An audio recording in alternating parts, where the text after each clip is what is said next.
Hey friends, Dan Carlton here, founder of the Paragraph Project and Planner U.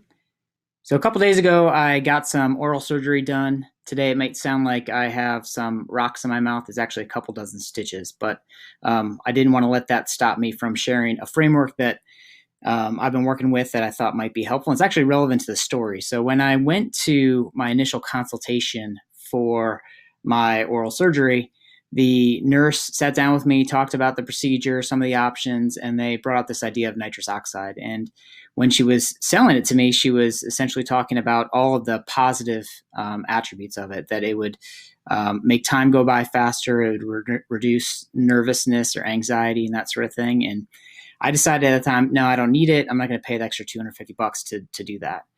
When I got into the chair for surgery, I was just making small talk with a different nurse, and I said, what percentage of people get the nitrous oxide? And she said about 99%. And when I heard that, I started to freak out a little bit. Like I almost made, the wrong decision. And, what am I going to be missing out on if I don't have this? And all these other people must know something that I don't. And what it reminded me of was this reality that sometimes the fear of missing out on something is more motivating than the benefit of actually getting it. One way to think about this when you're thinking about the messaging and the strategy for a brand is through an exercise I like to call the pleasure and pain ledger. So let me explain a little bit how it works.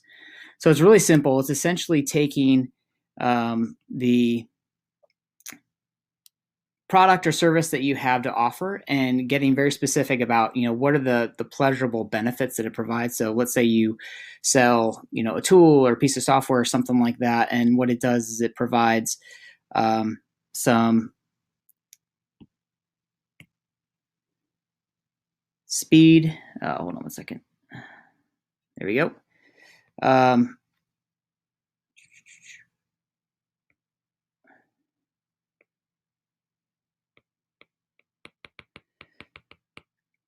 So it helps speed up your process, perhaps. Maybe it makes your process more accurate. Maybe it saves you money, whatever it is. A lot of brands, they really focus on the positive benefits, and they try to create this aspirational world of you having the benefits from this sort of product or service.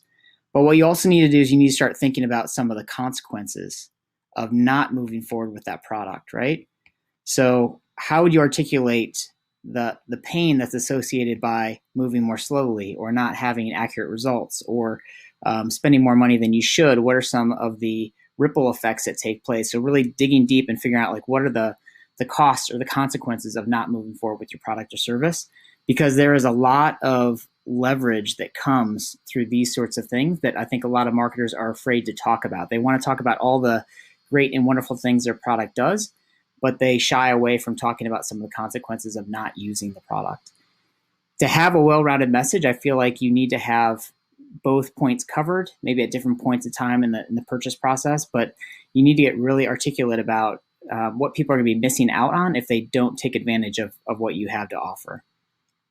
And just to give you one quick example, from our perspective at Paragraph, we sell, market research and brand strategy. And a lot of times what we've realized is that the benefits that we try to promote that really differentiate us from other providers isn't what closes the deal. It's about painting the picture of what that client is going to lose out on, the opportunities they're going to miss if they don't understand their target audience or don't do the proper research. So you really need to have both in order to get leverage on your target audience and make them behave and act the way that you need them to in order to grow your brand and ultimately service them and give them an experience that's going to make their lives better. So that's just one thing to think about as you're putting together your messaging. Don't shy away from highlighting some of the pain and consequences, because many times that actually has more leverage and more power than just talking about the benefits. Any good marketing message, any sort of campaign needs to kind of toggle between both in order to get a really clear benefit painted in the mind of their customers. So that's what I have for you today. Thank you so much for tuning in, and we will talk to you again soon. Thanks.